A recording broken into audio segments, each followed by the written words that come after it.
Buona giornata, ben ritrovati su Focus TG, qui su Rete Veneta fino alle 13:30 con le notizie e gli aggiornamenti dal nostro territorio. Parleremo anche oggi purtroppo di incidenti stradali, di caro bollette, di spese per l'energia, ma incombe anche la mostra del cinema di Venezia che sta per aprire i battenti. Incombe anche, e grazie alla regia di Fabio Verini, incombe anche un collegamento con Palazzo Balbi.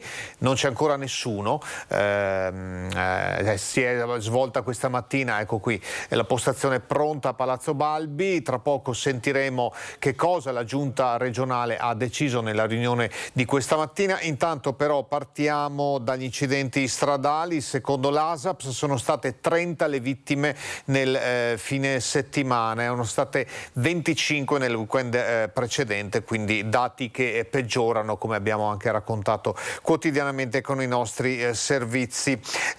Torniamo su una tragedia, una delle tante accadute a Paese, in provincia di Treviso. La perizia cinematica fuga ogni dubbio sulla responsabilità del 28enne poliziotto che travolse e uccise il 17enne Davide Pavan. La sua auto andava a 85 km/h. Ma perché la famiglia ha voluto tutto questo? Per dimostrare per l'appunto che Davide non ha alcuna colpa in questo sinistro, ma è soltanto una vittima. Nessuna responsabilità per Davide, solo la sfortuna di trovarsi in quel momento, in quella strada, travolto dall'auto guidata dal 28enne allora poliziotto Samuel Seno, al volante con un tasso alcolico fuori norma. Anche la perizia cinematica del consulente Francesco Sottana, dopo l'autopsia che ha stabilito come Davide Pavan non fosse sotto effetto di droghe o alcol, mette i punti finali sulla totale estraneità del 17enne nel tragico schianto la sera di domenica 8 maggio in via Olimpia a Paese. Ha evidenziato una velocità del signor Seno tra gli 80 e gli 85 km/h, mentre la velocità del povero Davide era inferiore al limite che era all'epoca di 50 km/h e la velocità rilevata del ciclomotore era di 44 km/h. Non solo la diversa velocità, ma anche la posizione dei veicoli. Il consulente ha rilevato la correttezza della posizione del motociclo e soprattutto il fatto che comunque anche questa posizione non sia in nesso di causa con l'incidente, in quanto il tempo di reazione che aveva avuto Davide era di meno di un secondo e quindi non c'era alcun margine per poter evitare il sinistro. Nessuna alterazione infine nel motorino di Davide, che portava regolarmente il casco.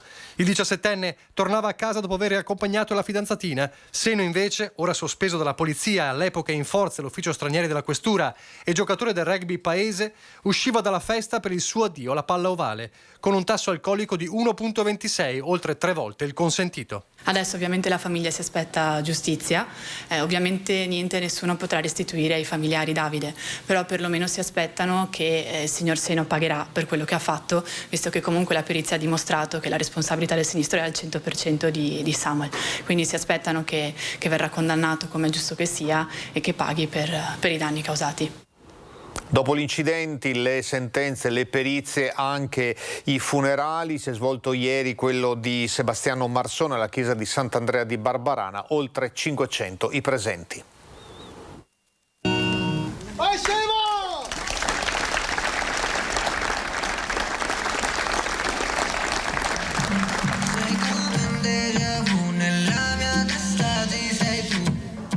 La risata di Sebastiano Marson, in arte sciaba, era veramente intensa, ti riscaldava il cuore. Così lo vogliono ricordare mamma Romana, papà Daniele, la sorella Maria e la fidanzata Benedetta, oltre che tutti gli amici che lo conoscevano molto bene e che sapevano quanto la sua musica potesse toccarti l'anima. Sempre sorridente, allegro e disponibile. Grazie. Centinaia hanno gremito la chiesa di Sant'Andrea di Barbarana questa mattina insieme al sindaco Alberto Cappelletto per dare l'ultimo saluto a Sebastiano e celebrare la vita del 22enne, scomparso tragicamente in un incidente stradale lo scorso 20 agosto. Visi stravolti dal dolore e il cuore lacerato da una morte tanto prematura quanto improvvisa. Ci accorgiamo che nulla più del silenzio può esprimere il dolore nostro e consolare il dolore degli altri. Sebastiano aveva fatto della sua passione una professione, animo allegro e pieno di vitalità. Nel giorno del suo funerale, chi lo ama sceglie di ricordarlo con i palloncini e con la sua musica, perché questo non è un addio, ma solo un arrivederci. C'è una unità, definisco esteriore, fisica, quella tra persone, riassunta da due semplici parole: vogliamoci bene. La sua amata chitarra, oggi appoggiata sul feretro di legno chiaro, continuerà a suonare perché un artista non va dimenticato. Una vita, quella del 22enne, contraddistinta da vicende non facili. Adottato in tenera età, ha saputo fin da subito integrarsi all'interno della sua famiglia. Un ultimo saluto a lui che era generoso e che sognava di poter restituire tutto ciò che aveva ottenuto alla comunità.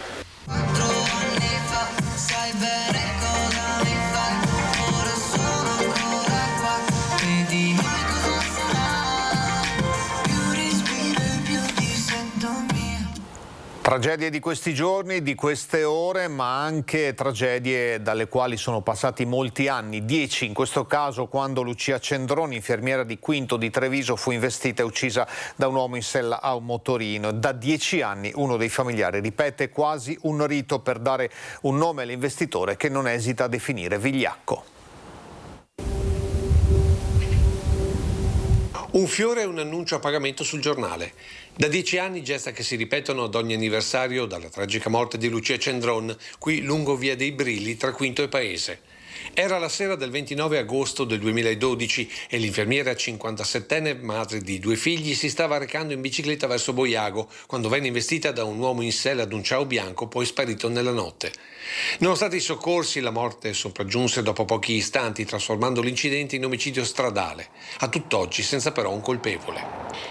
Ed è per questo che il cugino Vittore Trabucco ripete puntuale ogni anno quello che per certi versi è un rito, dedicato alla giustizia, ma anche all'animo umano dell'investitore, perché si liberi di un macigno morale. Come fai a portarlo, il peso di un omicidio, quello che hai fatto, come fai a sopportarlo? Costituisciti, diventa uomo, perché sei solo un misero vigliacco. Non ti posso perdonare finché non ti farai sentire e di certo non smetterò di cercarti. Questa è l'unica strada percorribile per dare pace a questa vicenda, visto che sul fronte giudiziario e nonostante la molteplicità di testimoni e indizi tutto si è arenato. Senta, ma non è un po' una sconfitta anche della giustizia? Sì, mi duole ammetterlo, ma è così per me, sì. Nello sconforto attuale, però, i familiari non vogliono sentir parlare di rassegnazione. No, mai. Assolutamente. Non posso rassegnarmi perché Lucia, ma anche noi, meritiamo di aver giustizia. Ed è per questo che un fiore e l'annuncio sul giornale si ripeteranno ad ogni anniversario, fino a quando non sarà fatta piena luce sulla vicenda. Lei fra 10 anni sarà qui, come oggi, a mettere un fiore? Mi auguro proprio di no, nel senso che questo individuo si sia fatto vivo, abbia confessato, ed allora quei fiori che metto qua andrò a metterli nella tomba di mia cugina. Un po' di pubblicità, tra poco ancora insieme con Focus TG, state con noi.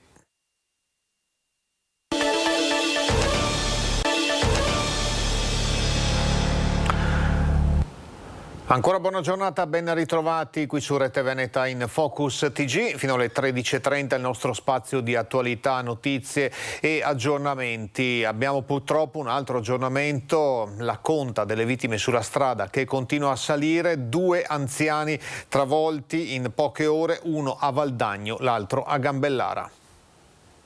Non ce l'ha fatta l'anziana che ieri verso ora di pranzo è stata travolta da un'auto. L'incidente è successo a Valdagno, in Viale Trento, lungo la provinciale 246. La donna era a piedi, sarebbe stata investita dal mezzo che andava in direzione Recoaro. Soccorsa dai sanitari del SUAM, è stata trasferita in codice rosso all'ospedale San Bortolo di Vicenza. Ricoverata in gravi condizioni, per lei non c'è stato nulla da fare. Le dinamiche del sinistro, ancora in fase di ricostruzione, sono al vaglio degli agenti della polizia locale Valle Agno, intervenuti per i rilievi, ma nel tardo pomeriggio di ieri c'è stato un altro grave incidente a Gambellara, dove è deceduto un pensionato che era in bici, urtato da un mezzo lungo la provinciale 22. Per l'uomo non c'è stato nulla da fare. Si è conclusa in questi minuti la riunione della Giunta regionale, adesso il Presidente Zaia fa il resoconto delle decisioni prese, quindi ci colleghiamo con Palazzo Balbi.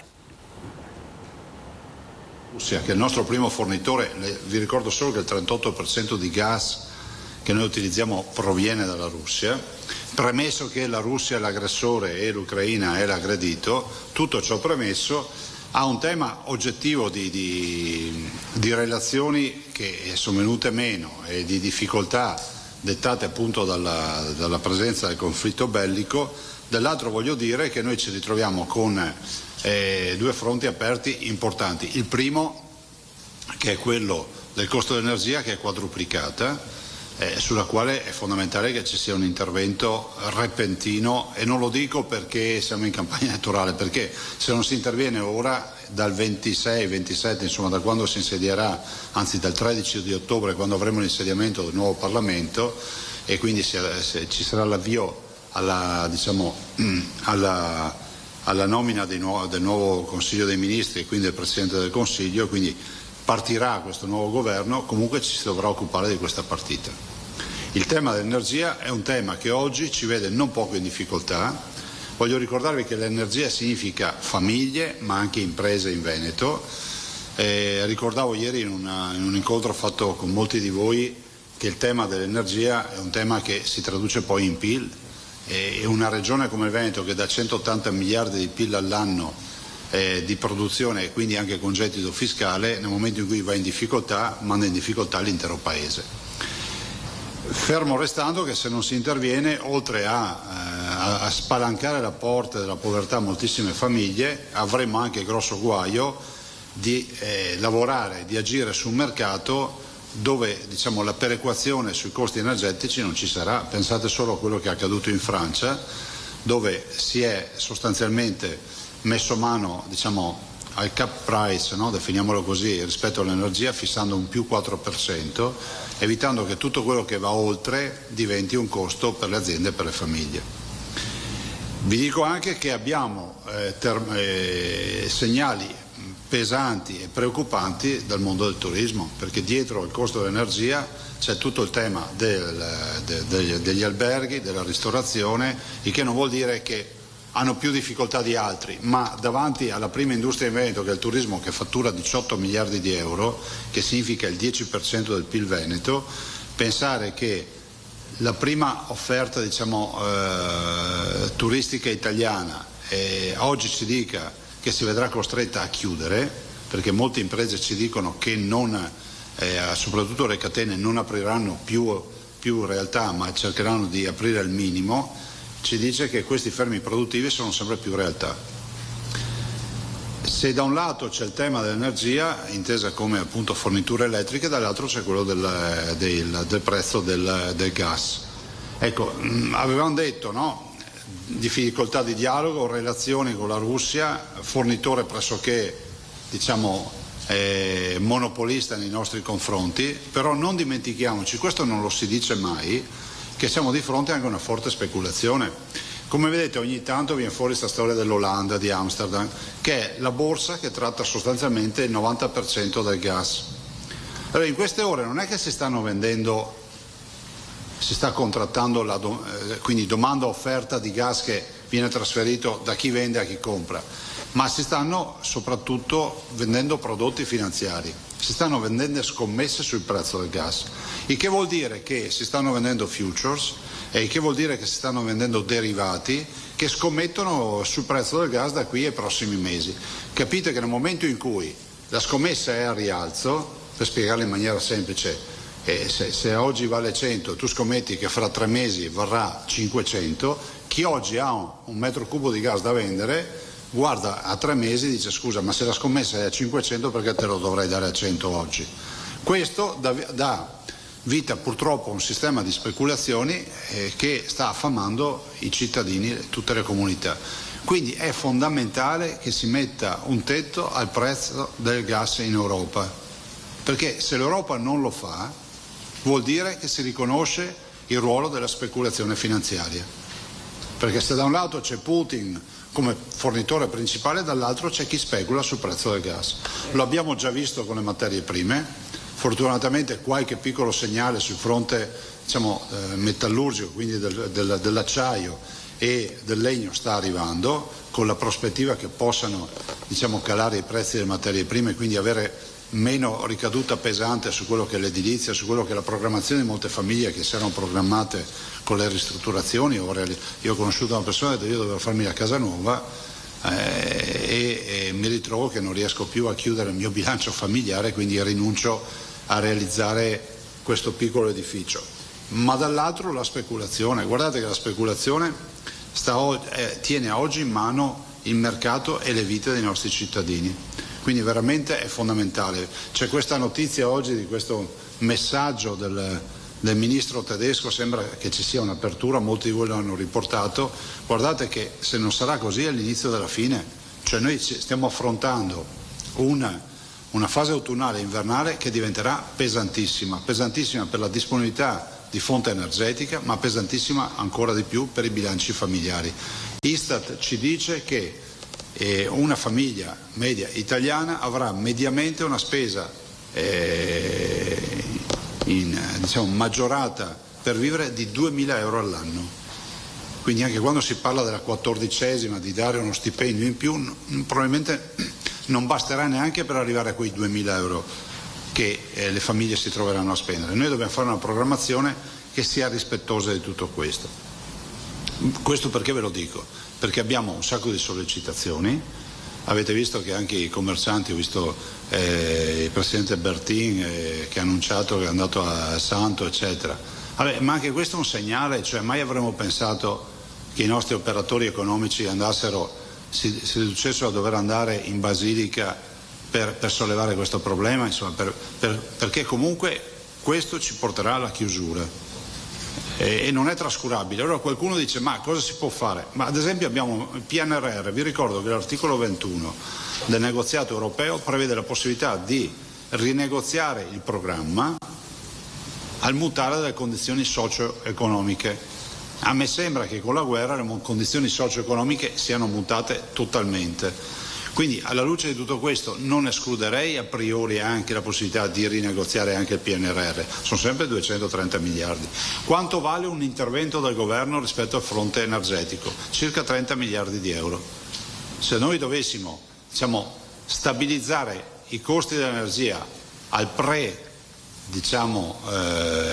conflitto, dovremmo oblare con circa 30 miliardi di euro. Allora ci sono delle priorità, oggi questa è una priorità vitale che evita di avere nuovi poveri, di avere chiusure, di avere aziende che chiederanno ammortizzatori sociali che peraltro non saranno neanche capienti rispetto al costo della vita che è aumentato del 10%, quindi diamo 900 euro a un operaio di ammortizzatore sociale sapendo già che quei 900 euro si dovranno bastare in un mercato dove la vita costa il 10% in più, inflazione. Quindi è veramente incasinata. Appello che faccio io al Presidente del Consiglio Draghi, che si è sempre dimostrato lungimirante, attento e anche sicuramente molto anche, credibile a livello internazionale, che sposi da subito questa causa e la porti avanti, perché se aspettiamo movimenti europei del pachiderma europeo ho l'impressione che non arriviamo alla fine di questo progetto.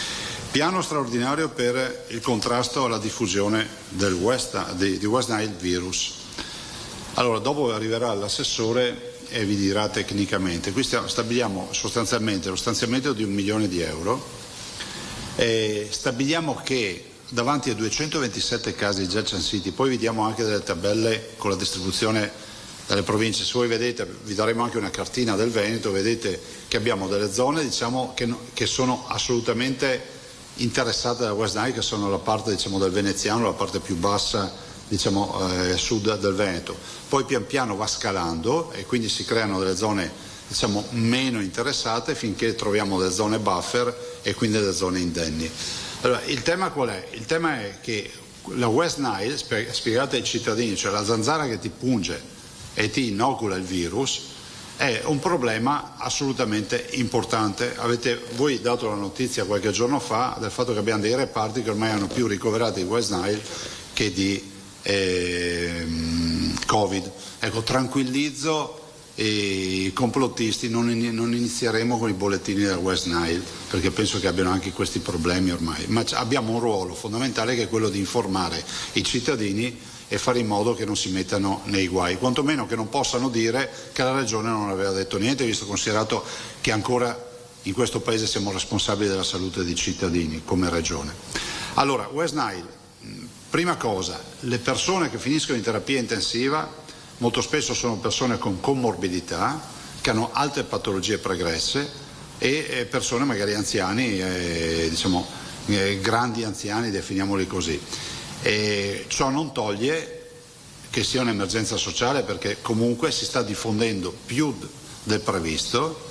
È interessata la nostra zona probabilmente per la disponibilità idrica, per gli acquitrini e quello che si va a formare, tanto è vero che nella serie di indicazioni che diamo è quella di evitare in casa propria di lasciare acqua nei vasi. Pensate anche semplicemente, perché uno dice ma io non ho un bidone pieno d'acqua a casa, non ho una piscina, non ho la vasca delle tartarughe acquatiche, no, basta semplicemente il sottovaso di una pianta di gerani che se ha qualche millimetro d'acqua diventa il terreno ideale per le larve per crescere, tanto è vero che noi facciamo due azioni, l'azione larvicida e l'azione insetticida, cioè con questo milione di euro attiviamo tutta una serie di trattamenti, ma anche dare indicazioni ai cittadini, cioè un controllo responsabile del territorio non prescinda dalla collaborazione con i cittadini, quindi evitare ogni forma di ristagno d'acqua nella propria proprietà, il che non vuol dire avere 10 ettari di terreno, basta avere anche un balcone in appartamento. Se magari ti sei dimenticato una tazza d'acqua lì o si è riempita con qualche pioggia, sappiate che quello diventa l'incubatoio ideale per le larve che poi diventeranno zanzare. Dall'altro, l'altra indicazione che si dà è quella di uscire, se proprio lo si deve fare, andare nei giardini o all'aperto, adesso ne arriva anche l'assessore, utilizzando ovviamente vestiti leggeri, abiti leggeri, cercando di coprire gran parte del corpo, quindi non dico girare anche con i guanti, ma comunque, prego, quindi magari abiti chiari. Scusate, io dico queste robe ma molti ci ascoltano, è bene saperlo, quindi che so, una vecchia che se deve andare in giardino o deve andare a fare una passeggiata al parco o vai in campagna con il cane, ti metti magari anche una vecchia camicia a maniche lunghe, cerchi di puntare i pantaloni, i calzini e poi usare repellenti. Anche qui vogliamo spiegare anche questa storia dei repellenti, sempre per dare indicazioni, utilizzabili da tutti, ovviamente dai 2 anni in su con determinate caratteristiche, dai 2 anni in giù per i bimbi, per i neonati, ovviamente ci sono i repellenti per i neonati che hanno indicati ovviamente in età pediatrica, soprattutto nella fase neonatale. Vi dicevo, questo è un piano organico, è un piano che si fa in collaborazione ovviamente oltre ai nostri servizi di prevenzione e tutto quello che è con l'Istituto Zooprofilattico. Stiamo affinando anche le tecniche diagnostiche in maniera tale che si possa andare avanti a falange macedone, lasciatemelo dire, cioè nel senso, da un lato la prevenzione, dall'altro ovviamente i trattamenti con gli insetticidi e i larvicidi e non infine tutto quello che è la parte clinica e di diagnostica. Passo la parola all'assessore che poi ha seguito benissimo questa cosa e quindi la ringrazio e vi darà ulteriori aggiornamenti. Poi vediamo anche una serie di slide in modo tale che abbiate anche i numeri certi per ogni provincia. Dunque sul tema West Nile torneremo perché ci sono anche aggiornamenti puntuali da alcune zone del territorio. Intanto andiamo in pubblicità e fino alle 13:30 siamo insieme con Focus TG. State con noi.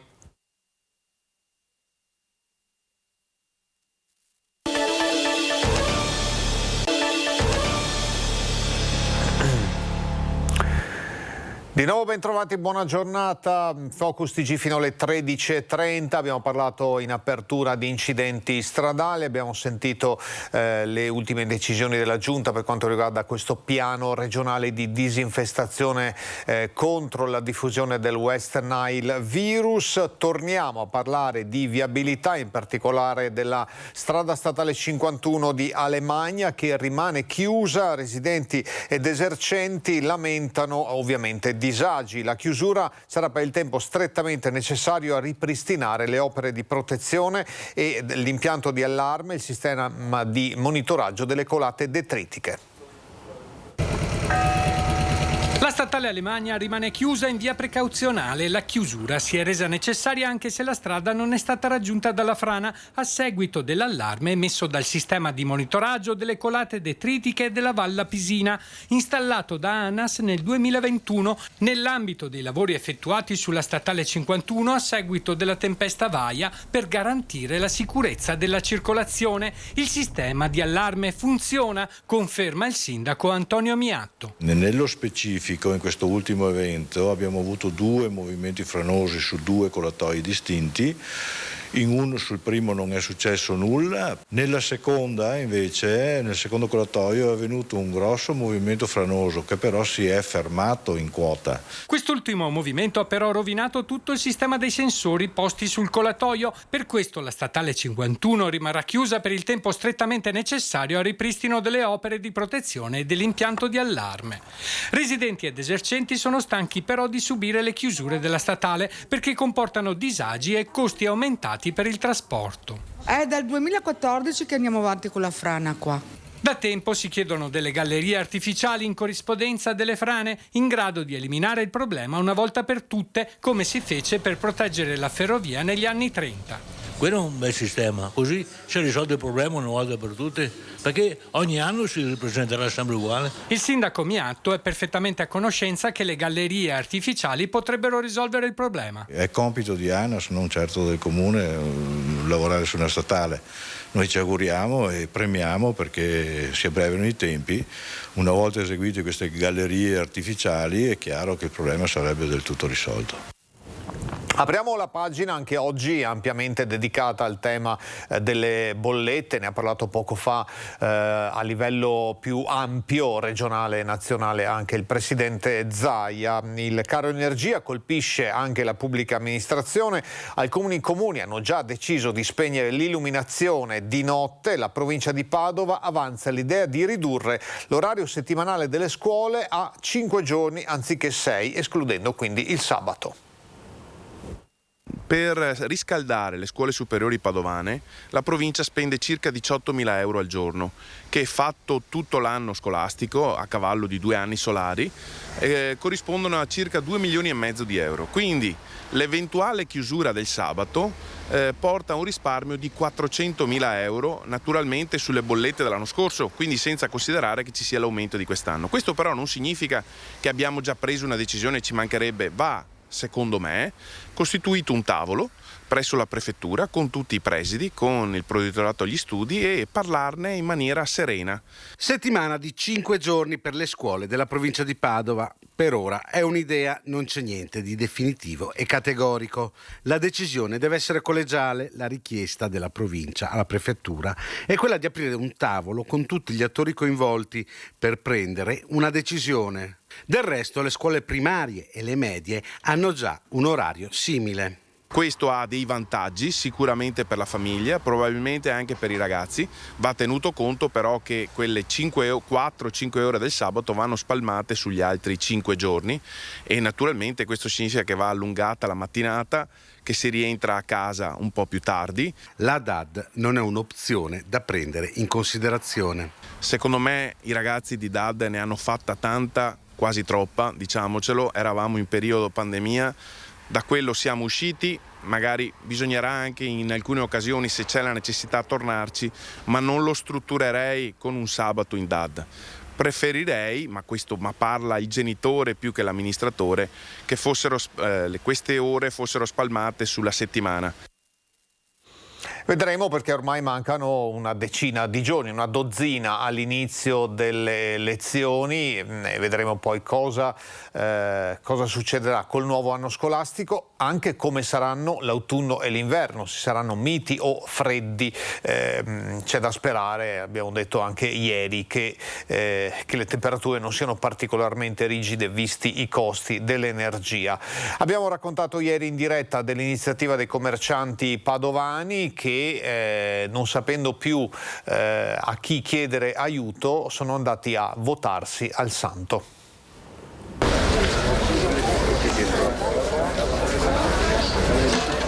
Questa è l'ultima spiaggia quando si è veramente provati da un caro bollette che non riusciamo più a sopportare e sopperire come imprese, ma anche come famiglie abbiamo pensato bene di rivolgerci a Sant'Antonio. L'ultima speranza, affidarsi al santo per eccellenza, Sant'Antonio. Preoccupati e messi in ginocchio dal caro bollette, i commercianti padovani hanno portato un cero in basilica, consegnandolo nelle mani del rettore e stringendosi in una preghiera, un momento rimasto privato. L'iniziativa di Ascom Padova arriva come ennesimo tentativo di porre ancora una volta l'accento su un problema che renderà ancora più difficili i prossimi mesi. Le nostre imprese sono al collasso, non riescono a pagare la bolletta di luglio, non pensiamo a quella di agosto e quindi è con una prospettiva di avere un autunno che farà venire veramente i brividi dal freddo, perché terremo anche i termosifoni spenti. Secondo una stima del centro studi di Ascom Confcommercio, nei primi 6 mesi del 2023 sono oltre 3.500 le imprese a rischio chiusura e di conseguenza oltre 7.000 persone rischiano il posto di lavoro,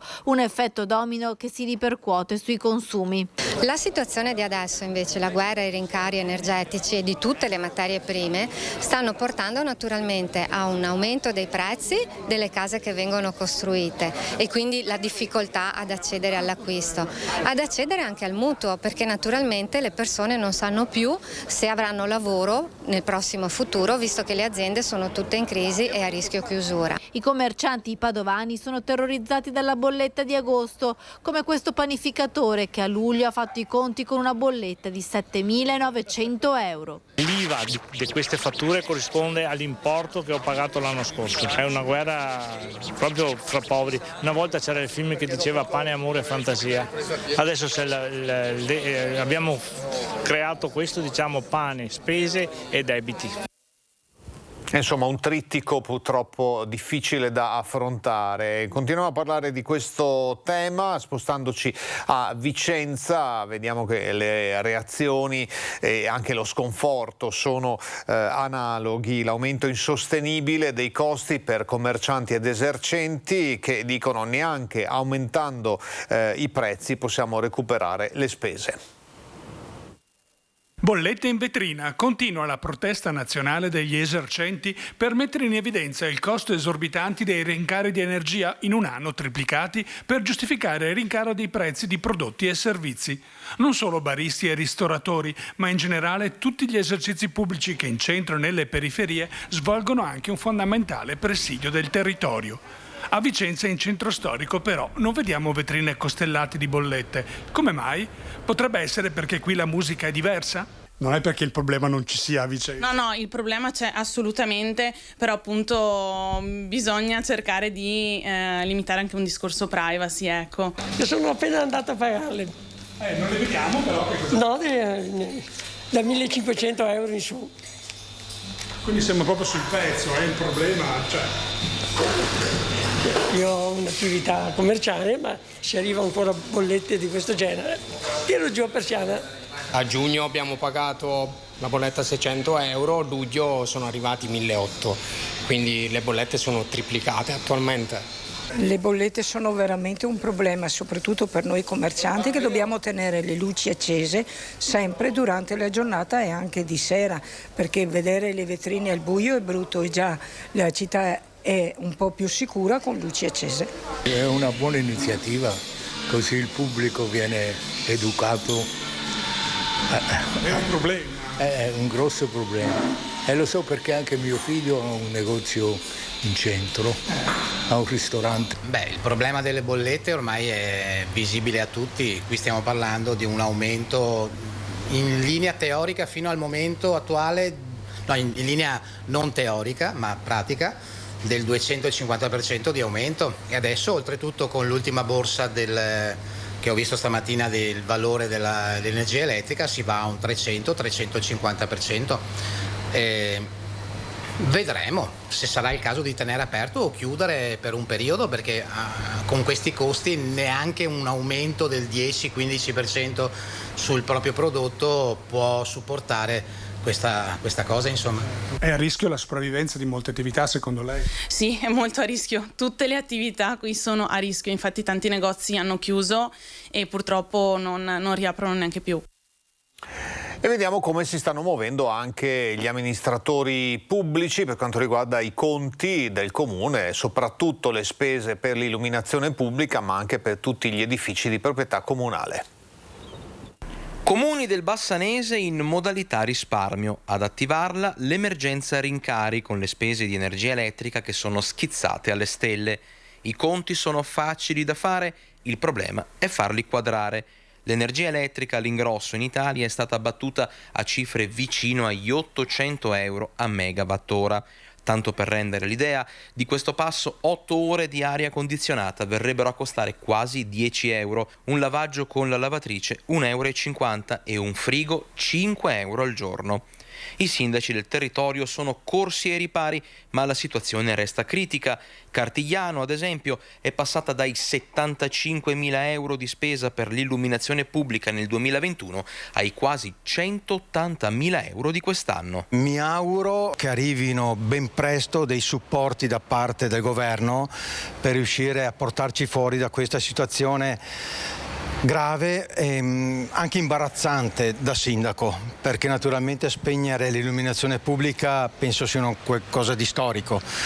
Di solito il cittadino ti chiama perché c'è un lampione che non funziona. Noi siamo stati costretti addirittura a spegnere tutto il paese.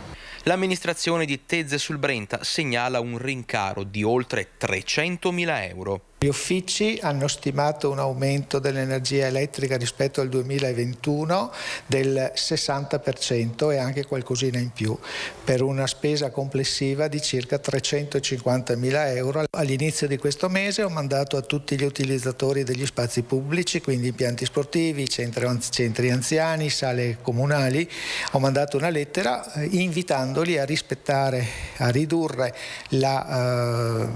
i consumi come se fossero a casa propria. Al momento a Tezze non si vuole prendere in considerazione la riduzione di servizi ai cittadini, ma il futuro resta incerto. Intanto luce spenta in zona industriale e sulle ciclabili dopo le 22:30, orari ridotti su tutto il territorio, garantendo sempre la sicurezza stradale. Non escludo che se la situazione dovesse peggiorare ci sia la necessità di dover fare ulteriori tagli a qualche servizio. A Rosà la spesa complessiva per l'illuminazione si assestava sui 120.000 euro prima dei rincari. Grazie ai lavori che abbiamo fatto nell'arco degli anni, soprattutto nel relamping, dove siamo arrivati al 90 quasi % di sostituzione delle lampade con LED, abbiamo diminuito di gran lunga un 40-50.000 euro di costi annui. È anche da vedere però che a confronto dell'anno scorso abbiamo avuto un aumento che è stimato come previsionale, ma stiamo facendo i conti con il sindaco, di quasi 80.000 euro. Nessun rischio invece per gli altri servizi ai cittadini. No, in questo momento assolutamente no. Siamo in una fase di ripartenza dopo il Covid, l'amministrazione comunale deve tenere duro, deve fare un'analisi del bilancio, non nel taglio dei costi soprattutto verso i cittadini, ma deve andare a guardare dove ci sono quei costi che all'interno dell'amministrazione possono essere dei costi superflui. Continueremo a parlarne tra poco e anche di un tema che già molte famiglie hanno affrontato o stanno per affrontare: la spesa per la scuola, i libri e tutto il corredo necessario. Pausa pubblicitaria, a tra poco.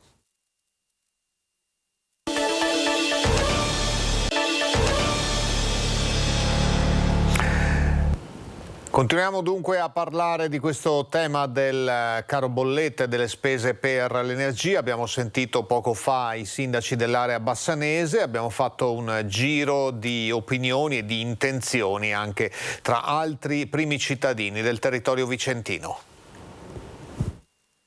Stangata sulle bollette che colpisce anche le amministrazioni, dall'illuminazione pubblica alla gestione del riscaldamento e del raffrescamento di tutti gli immobili che fanno parte del patrimonio comunale, quelli istituzionali, così come scuole, asili, palestre e centri diurni.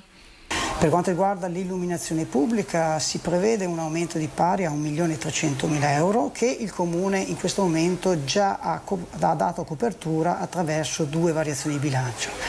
Per quanto riguarda invece la gestione di tutti gli altri immobili, ipotizziamo tra quelli gestiti dal Comune direttamente e quelli che vengono gestiti oggi da MCPS un possibile aumento attorno ai 2 milioni.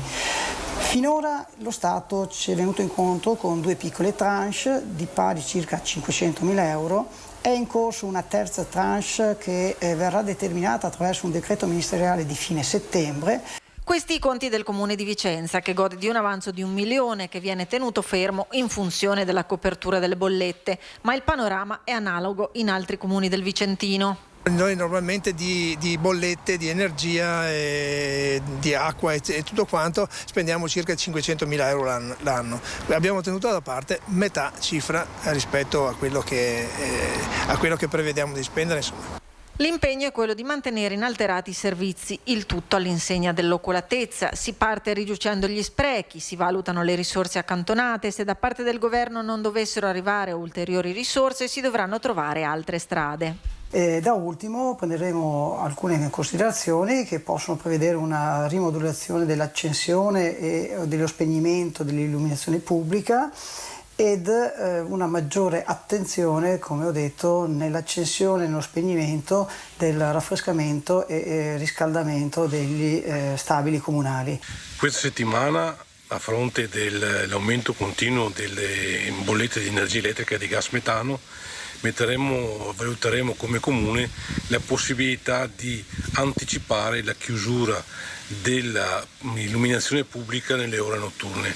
Ora si guarda all'autunno e alla riaccensione delle caldaie. Per quanto riguarda la stagione invernale siamo molto preoccupati anche per la questione del gas, quello sì.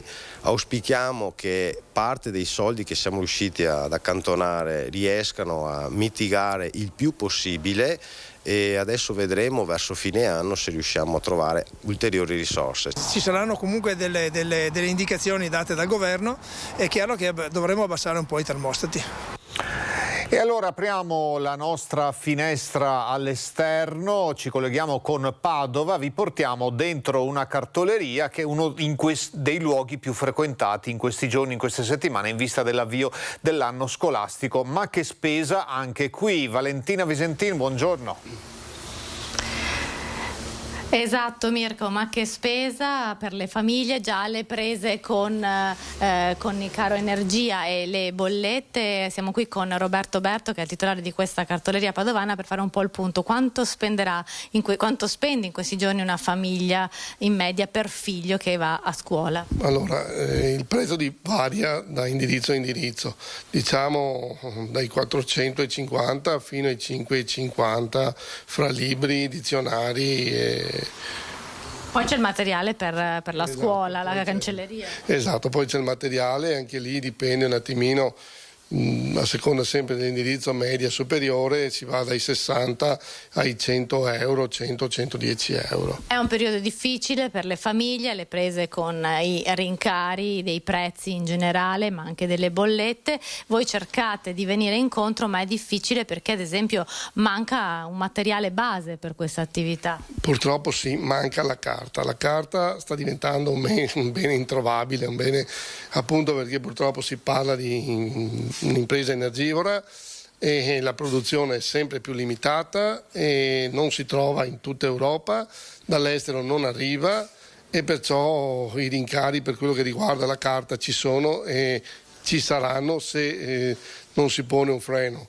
Noi per aiutare le famiglie siamo in campagna scolastica con il 25% di sconto sui prezzi esposti, i prezzi sono quasi tutti uguali all'anno, ma 2 mesi fa, 3 mesi fa non abbiamo. Per voi costa sacrificio mantenere questo status, perché insomma se non cambiano le cose tra 2 o 3 mesi bisogna per forza aumentare. Sì, allora se non cambia qualcosa, sì, purtroppo anche noi diamo una mano per quello che possiamo darla, però anche noi se le cose non cambiano a breve, se lo Stato e il governo non farà qualcosa anche noi dovremo purtroppo aumentare i prezzi e non poco, perché imballaggi, spese di trasporto eccetera eccetera eccetera ci stanno dando un brutto colpo anche a noi e da parare diventa sempre più difficile. Quanto è stata la sua bolletta questo mese? La mia bolletta la bolletta della corrente è raddoppiata da 200 a 380 e quella del gas, che però parlo ancora dei mesi, da 250 a 300 siamo arrivati a 800 euro. Ecco, insomma, tantissime le difficoltà per i commercianti, un effetto domino, perché poi ovviamente se si devono fare dei tagli si taglia sul personale e le famiglie quindi sono in difficoltà, si va a incidere sulle famiglie. Sì, purtroppo sì, o si tagliano i costi reali, cioè il costo del personale, che è l'unica cosa, perché altro non puoi fare, perché allora o tagli il costo del personale oppure per scarichi purtroppo sull'utente finale. E allora Mirko, da Padova è tutto, ti restituisco la linea. Grazie Valentina, grazie al tuo ospite. Dunque un tema che resta di strettissima attualità, questo dei prezzi, l'energia e il gas russo e chissà quali altre speculazioni dietro. L'Europa metta un tetto al prezzo dell'energia, la CNA del Veneto si appella a Bruxelles contro l'aumento esponenziale delle bollette e chiede che i futuri razionamenti dell'energia vengano concordati con le imprese. Quello che chiediamo è uno stop alla speculazione e una definizione di un tetto europeo per contenere l'esplosione di questi costi energetici. La CNA del Veneto chiede un tetto europeo ai rincari energetici. I diversi interventi del governo per attenuare l'impatto del caro energia sulle bollette di cittadini e imprese non sono infatti più sufficienti a compensare bollette che oramai pesano 3-4 volte di più sui costi aziendali. Un'impennata che mette seriamente a rischio ripresa e occupazione.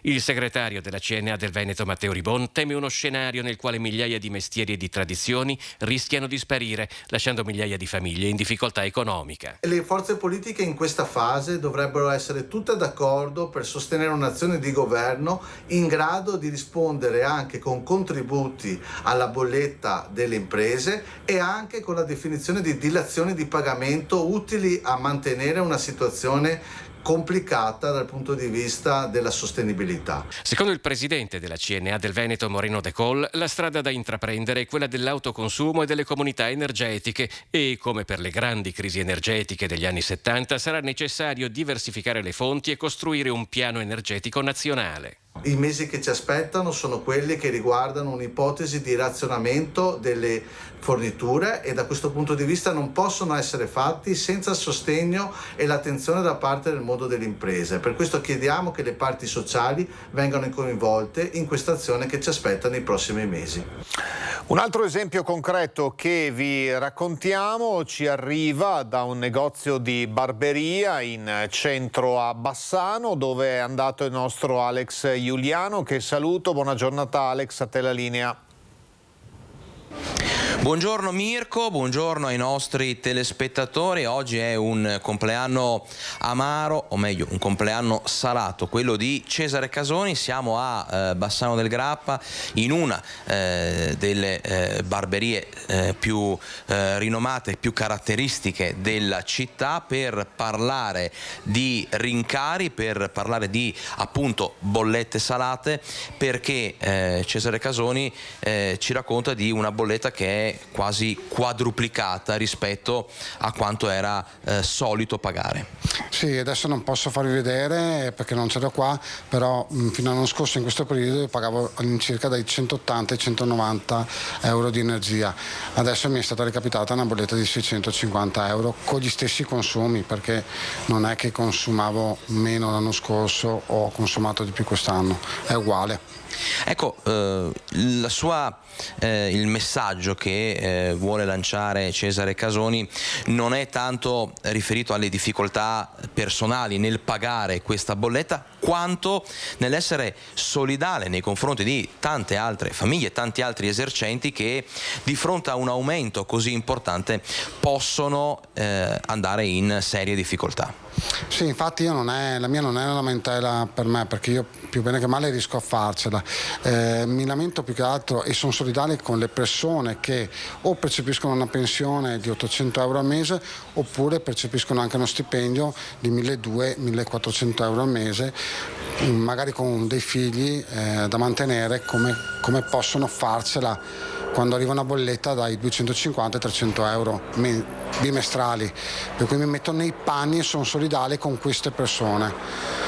Ecco, è diminuito alla luce di questi aumenti che hanno colpito, lo sappiamo, lo raccontiamo tutti i giorni trasversalmente tutte le famiglie, è diminuita la clientela, è diminuito il flusso di persone che vengono nel suo locale, oppure si lavora comunque anche alla luce di questi aumenti? No, io ho una fortuna che continuo a lavorare molto bene, sto continuando a lavorare molto bene ed è una fortuna, ma penso che sia una cosa di riflesso anche i 2 anni e mezzo che siamo rimasti fermi, per cui penso che sia per quello, insomma. Ecco, sappiamo che dal barbiere o dalla parrucchiera generalmente si chiacchiera, è un luogo dove si scambiano volentieri 4 parole con i titolari, con chi lavora, con i clienti. Ecco, la gente cosa le racconta di questo momento così difficile, di questi problemi che riguardano appunto costi e aumenti? Ma avendo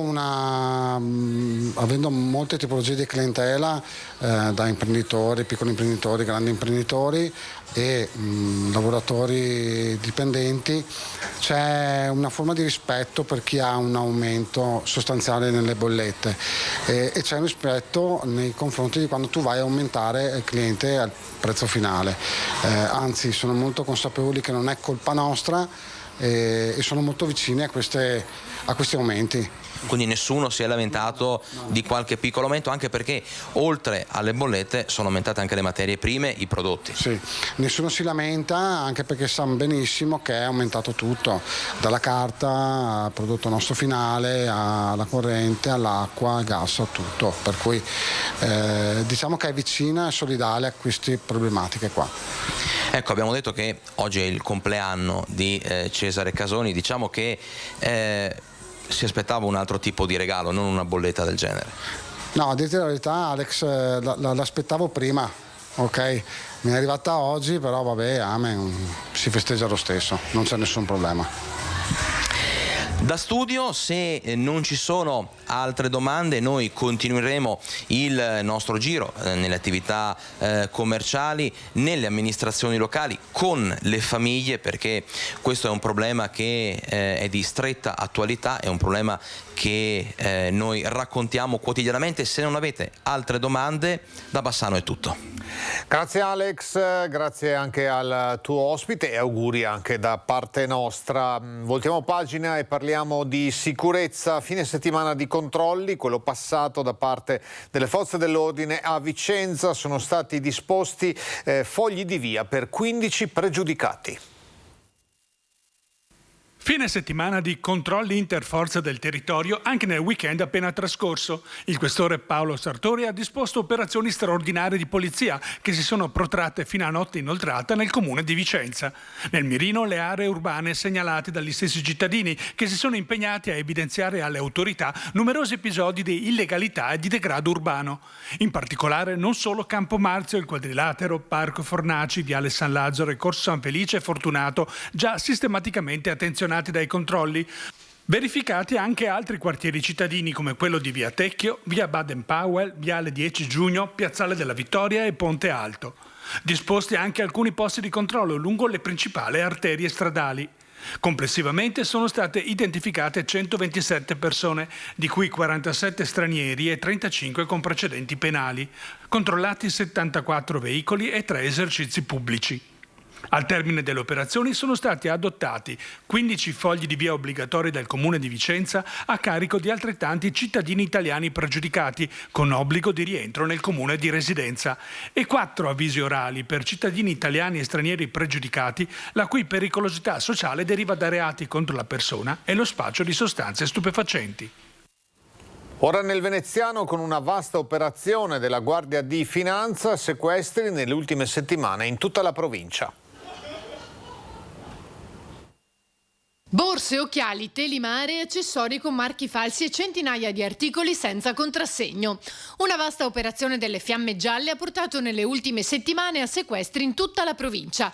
Il litorale, Eraclea, Jesolo e Caorle. A San Donà di Piave invece sono stati sequestrati circa 6.000 articoli di bigiotteria senza le informazioni obbligatorie per legge. Stretta anche a Venezia, con verbali a 7 commercianti e il sequestro di oltre 10.000 souvenir e articoli per la casa senza etichettatura.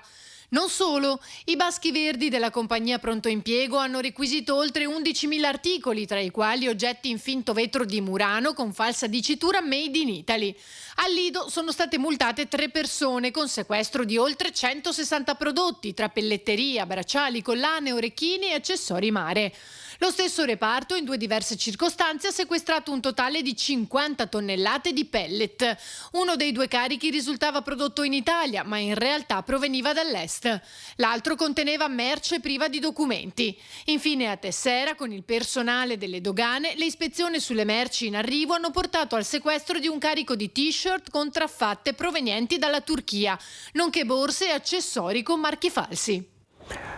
Altra cronaca, ma anche la cultura, la mostra del cinema a Venezia, tra poco nel nostro Focus TG. Pausa pubblicitaria, state con noi.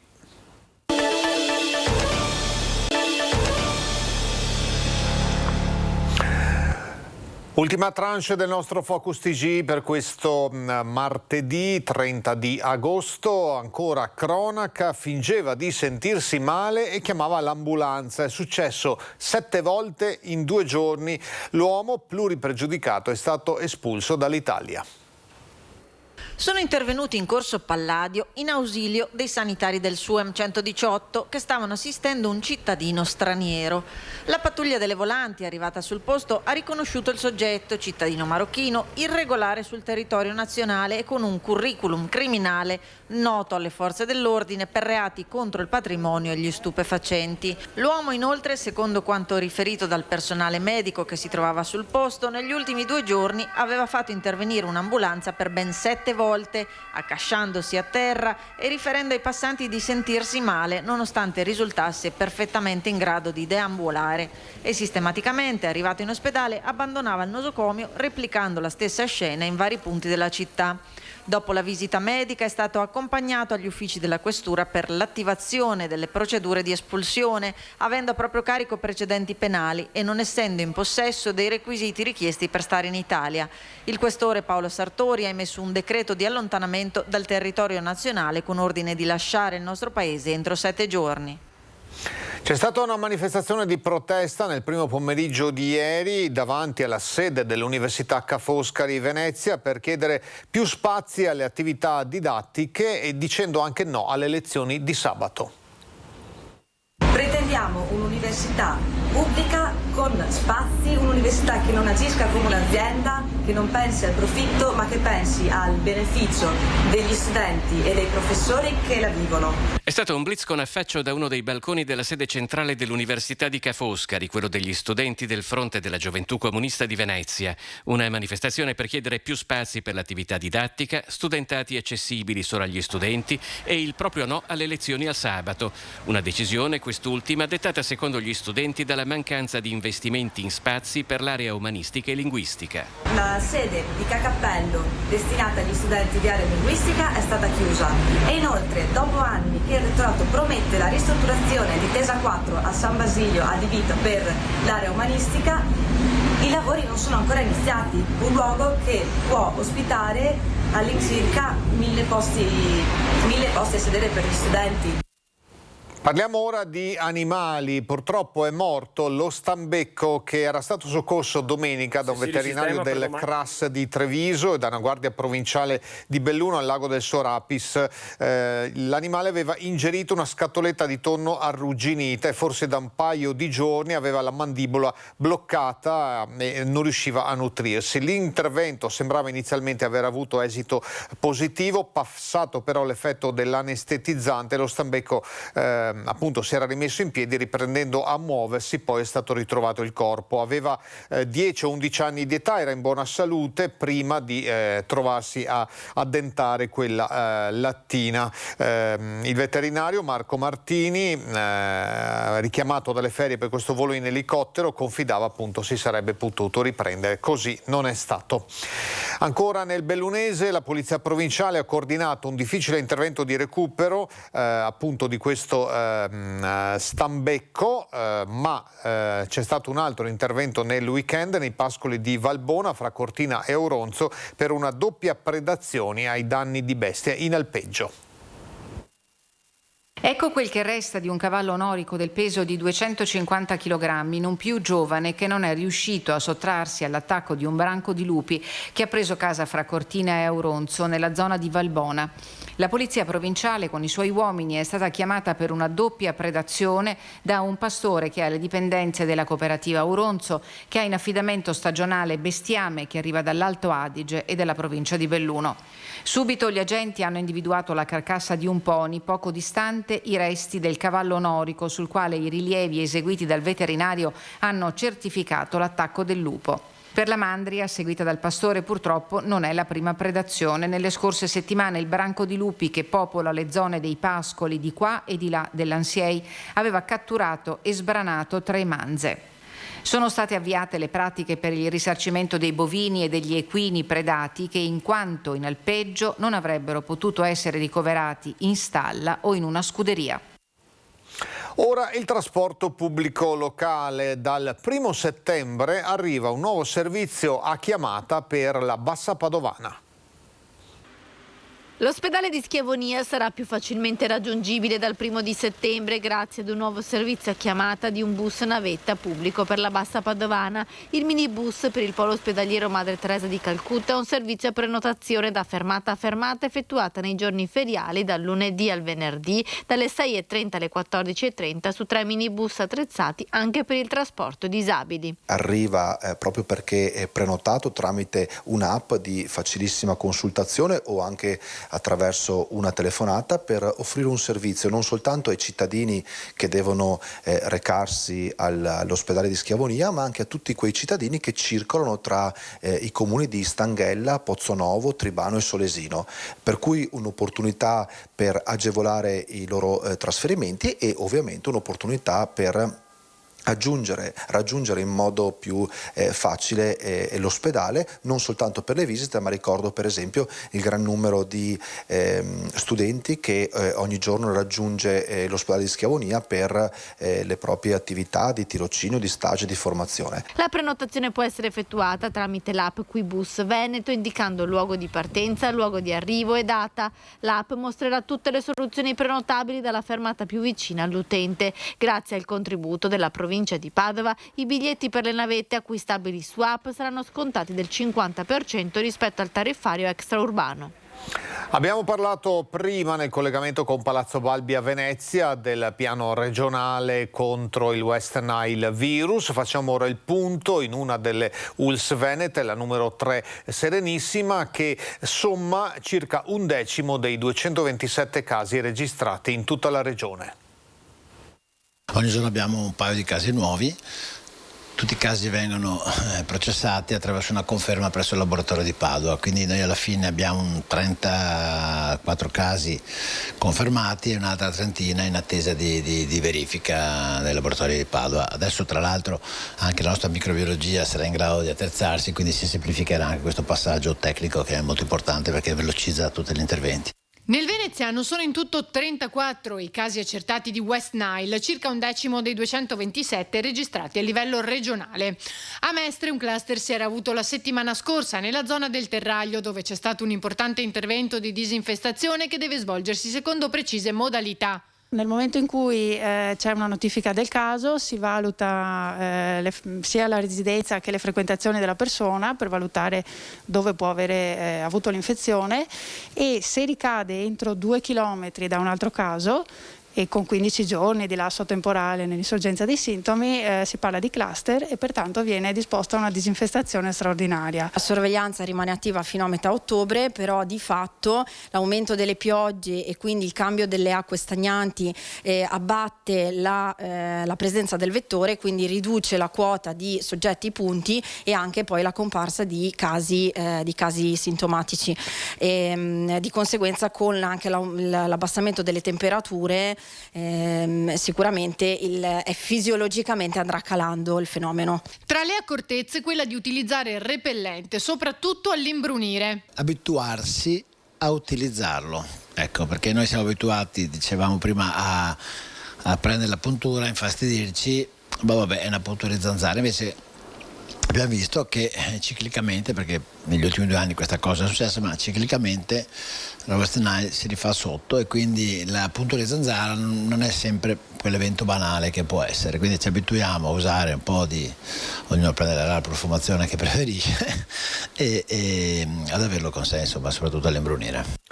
Si parlava qui delle acque stagnanti che favoriscono la proliferazione appunto delle larve, delle zanzare. Parliamo di altra acqua, quella che manca e che continua a mancare nonostante alcune piogge di questi giorni. Sono in difficoltà le falde a Piombino Dese, quindi il sindaco ha firmato un'ordinanza che intima la chiusura delle fontane private nelle abitazioni e la polizia locale ha iniziato i controlli. È più grave di quanto si potesse immaginare la situazione delle falde sotterranee a Piombino Dese, comune di 10.000 abitanti esteso su una zona di risorgive.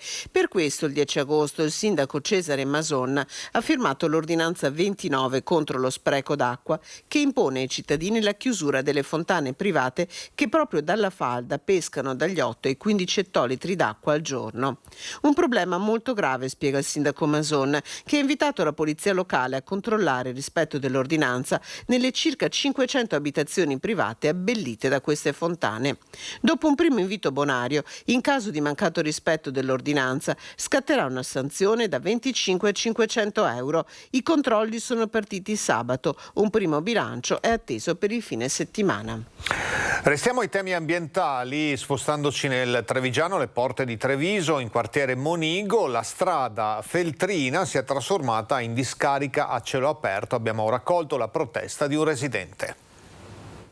Io vorrei capire come mai chi di dovere del comune non sia ancora in grado di intervenire riguardo il degrado e l'immondizia che regna su tutta l'area. Strada Feltrina Treviso trasformata in vera e propria discarica a cielo aperto. Gli attuali edifici di proprietà del comune sono stati recintati perché nel breve periodo dovranno essere demoliti. Purtroppo però rifiuti di vario genere sono stati lasciati all'interno delle recinzioni, oltre che molti altri vengono continuamente abbandonati nella notte con estrema nonchalance. Non vedo nessuna logica di recintare le palazzine con i rifiuti all'interno che creano abbastanza un ambiente non adatto.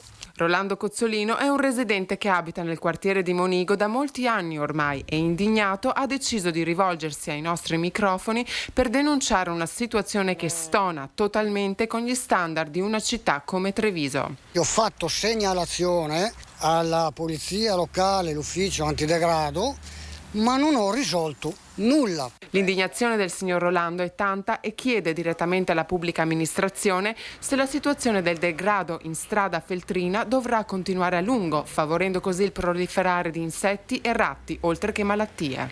È vero che le palazzine sono in fase di demolizione, però la gente che è ancora qui vorrei capire cosa deve fare. Vorrei capire se noi siamo cittadini di serie 0 o se siamo cittadini normali che hanno il diritto di vivere in un ambiente, in un contesto normale. Ed ecco quindi il suo appello. Questi rifiuti, questa immondizia che viene sistematicamente messa qui sia smaltita. Non si può vivere in queste condizioni, non si può. Buone notizie per Rossano Veneto. Dai fondi del PNRR arrivano 2 milioni di euro per il nuovo asilo. 2.370.208 euro.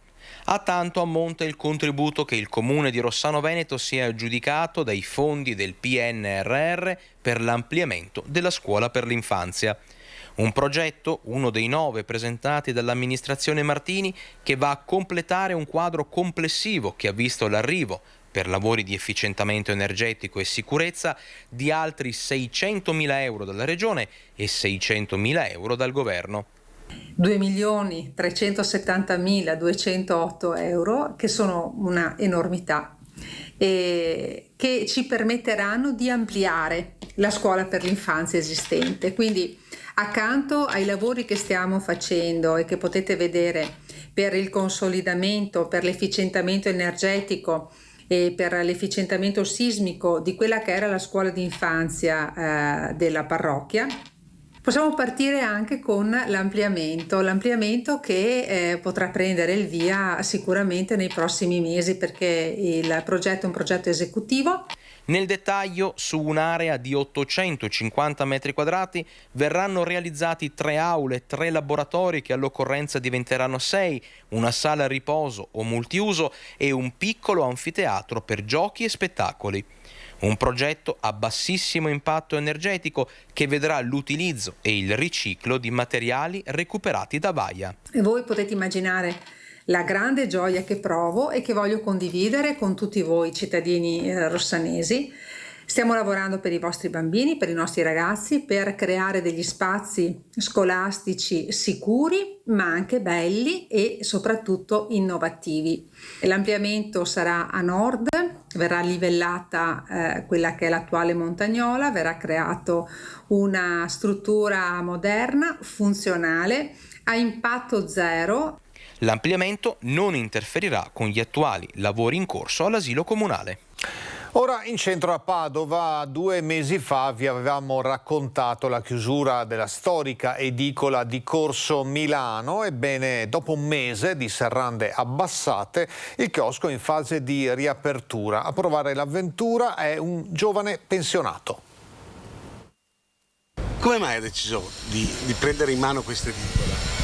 Era un'occasione da non perdere, stiamo valutando se ne vale la pena un po' alla volta. Adesso vediamo l'incremento giornaliero, molto lento ancora, comunque abbiamo fede. L'ozio e le buone letture non sono congeniali a Giuliano Ceccon, che all'alba dei quasi 70 anni e dopo 4 anni di pensione ha deciso di rimettersi in gioco rilevando l'edicola di Corso Milano. Felice il signor Giuliano, felice il precedente proprietario che 2 mesi fa ai nostri microfoni aveva raccontato come la chiusura fosse inevitabile, ma un vero peccato. Che consiglio dà al signor Giuliano? Buona volontà di lavorare tanto come me, insomma, che qua ha soddisfazioni qua, comunque se uno lavora quelle soddisfazioni arrivano. Non teme gli orari, ci racconta il signor Giuliano, che spera in buone amicizie e buoni affari. Lei non è più un ragazzo, però. Lo so, però ho ancora voglia di fare.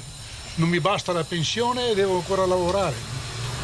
E oltretutto non riesco a stare senza fare niente. O faccio qualcos'altro, se no un mestiere che a me piace. Lei cosa faceva prima? Prima ancora di andare in pensione, prima di pensione facevo il cuoco. Da 4 anni cioè mia moglie ha preso un'edicola e gli do una mano così a tempo perso. Adesso ho pensato di improntarmi da solo con questa avventura. In bocca al lupo allora. La ringrazio. Speriamo che crepi. O che viva il lupo, a seconda poi dei punti di vista e delle risposte che si possono dare a questo auspicio. Parliamo di cinema, cominciando da alcune problematiche che si sono verificate sul sito di prenotazione dei biglietti per gli accreditati. Domenica era impossibile accedere al sistema online perché c'erano troppe richieste, la biglietteria dunque è andata in tilt, poi ieri il problema è stato risolto. -2 all'inaugurazione della 79esima Mostra Internazionale d'Arte Cinematografica di Venezia. La febbre dell'attesa è già altissima, quasi spasmodica, non solo al Lido e a Venezia ma ovunque, tanto da mandare in tilt il sistema online di prenotazione dei posti e della biglietteria. L'ora X scattava domenica mattina alle 7, ma in quel momento davanti al PC c'erano già migliaia di utenti in attesa di entrare, con attesa minima di un'ora. Allo scadere del tempo il sistema saltava, un risveglio da incubo insomma per centinaia e migliaia di cinefili impossibilitati a prenotare per tutta la mattinata un posto in sala per vedere il film. Anche questo è un termometro attendibile dell'attesa della mostra del cinema e del programma ricchissimo allestito dal direttore Alberto Barbera e dal team della Biennale. Oggi il risveglio da incubo del giorno precedente era già un ricordo passato per fortuna, perché dopo un battesimo di fuoco in cui il sito di Viva Ticket è stato bersagliato di richieste, Da stamattina il sistema funzionava regolarmente e tutti avevano la possibilità di entrare e prenotare.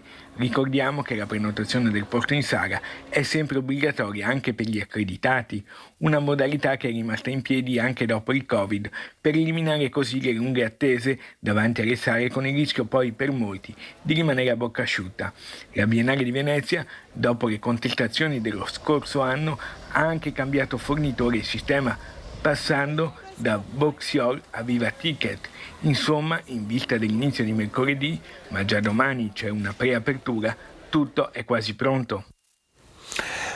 Film pronti e da vedere, da godere a Venezia, al Lido, ma non solo, anche in altre località della città. Film invece che sono in lavorazione, come succede in questi giorni a Bassano. Sono iniziate appunto le riprese del film dedicato alla vita di Tina Anselmi, la parlamentare nata a Castelfranco Veneto, prima donna ministro della Repubblica e staffetta partigiana col nome di Gabriella.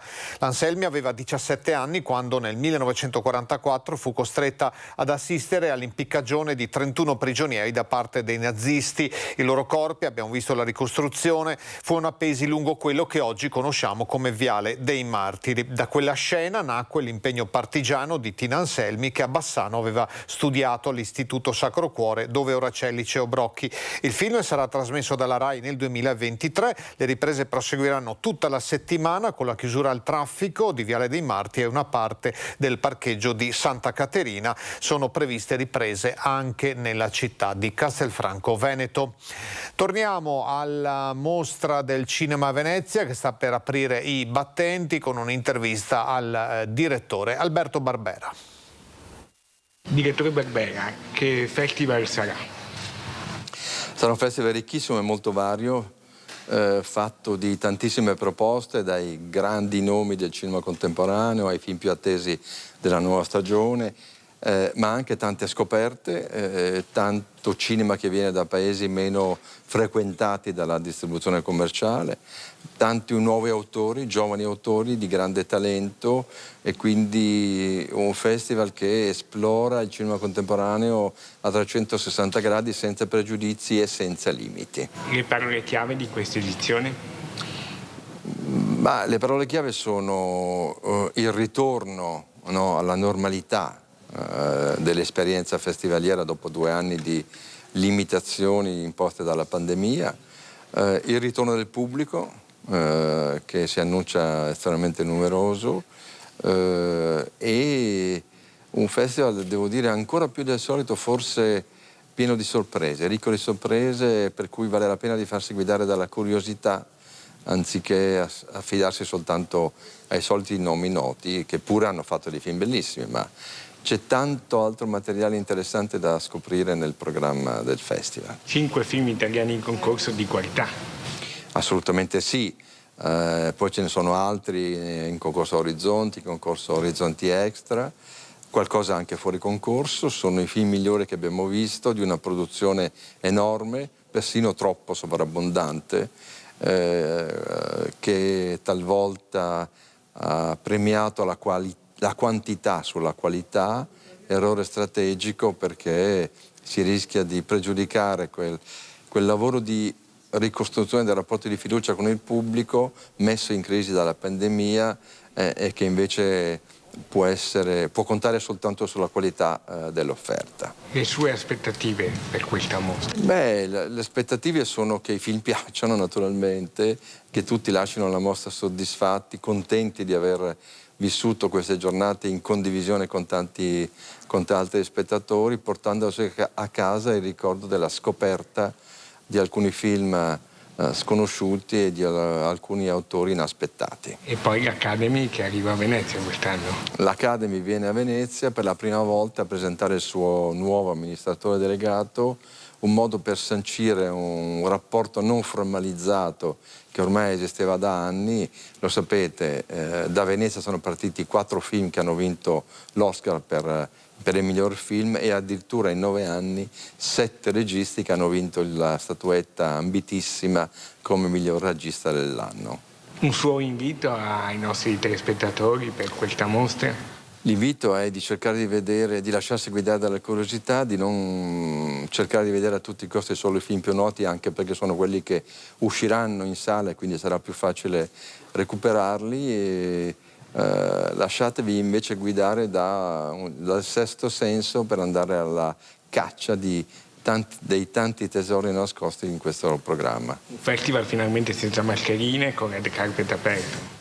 Tutto aperto, senza limitazioni, senza mascherine, senza obblighi, l'invito alla prudenza, per cui suggeriremo di tenere la mascherina in sala nei luoghi affollati.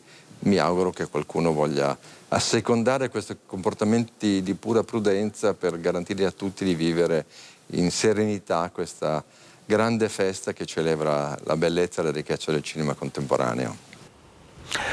Compie 90 anni la Mostra del Cinema, aperta appunto nel 1932, è la 79esima edizione, escluso il periodo bellico. Era già nata, aveva già 11 anni invece Teresa Soffiato, nonna di Albignasigo, che in questi giorni di anni ne ha fatti 101. Lozzo Attestino 1921, Albignasego 2022.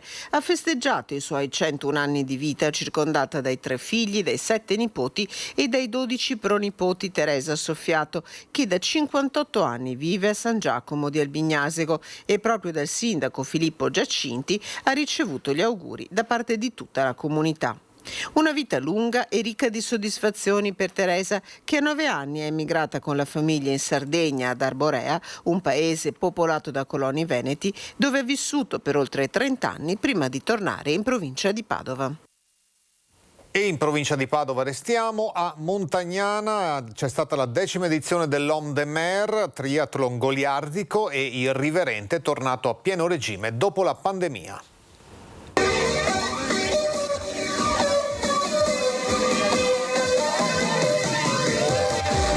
Pettinature cotonate, lo stile intramontabile anni 50 per rievocare Danny e Sandy di Grease. Non è mancato il revival nella 10ª edizione dell'Homme de Mer, la gara di triathlon più goliardica d'Italia, che si svolge come da tradizione nella Bassa Padovana l'ultima domenica di agosto. Travestimenti divertenti, baffi rigorosi per i gruppi che si devono cimentare nelle tradizionali 3 prove del triathlon, riviste però in chiave divertente. Ecco allora che c'è chi nuota in piscina senza nemmeno toccare l'acqua. Edizione non è valido fuori dall'acqua. Dopo 6 vasche nella piscina di Casale di Scodosia, corsa con bici vecchie sgangherate e corsa a piedi attorno alle mura storiche di Montagnana. Costumi originali come il gruppo vestita da cassa di birra, la bevanda dissettante per eccellenza dell'Homme de Mer e il Buddha d'oro con i suoi seguaci, vincitori della competizione. Oltre 1000 i partecipanti alla gara, quest'anno tornata a pieno regime dopo il Covid, che l'anno scorso invece aveva limitato 250 i concorrenti. Per la Femme de Mer ha trionfato il gruppo delle farfalle. Dopo tanto sport e competizione fantasiosa, la festa si è conclusa con buon cibo e danze. Un'ultima ora che arriva da Venezia. C'è stato un incendio di un quadro elettrico senza conseguenze per le persone e per l'immobile in un'abitazione in Calle Lunga San Barnaba. I vigili del fuoco, intervenuti con 2 motoscafi antincendio, hanno fatto evacuare temporaneamente alcune persone, tra cui una persona disabile portata all'esterno con l'utilizzo di un autorespiratore. Molto fumo, ma tutto presto è stato risolto. Brevemente interrotta anche la rete del gas. Lo sguardo per chiudere il bollettino Covid di oggi. Scendiamo a 48.188 attualmente positivi in tutta la regione, 3.700 i casi registrati nelle ultime 24 ore. Situazione ricoveri, si continua a scendere, 681 in area medica, 31 in terapia intensiva. Ancora alto il numero dei decessi, sono stati 7 nelle ultime 24 ore. È tutto anche per oggi con Focus TG, che torna puntuale domani alle 12. L'informazione su Rete Veneta oggi alle 18.50 con TG Bassano, 19.15 con TG Vicenza. A voi tutti grazie per l'attenzione, buona giornata.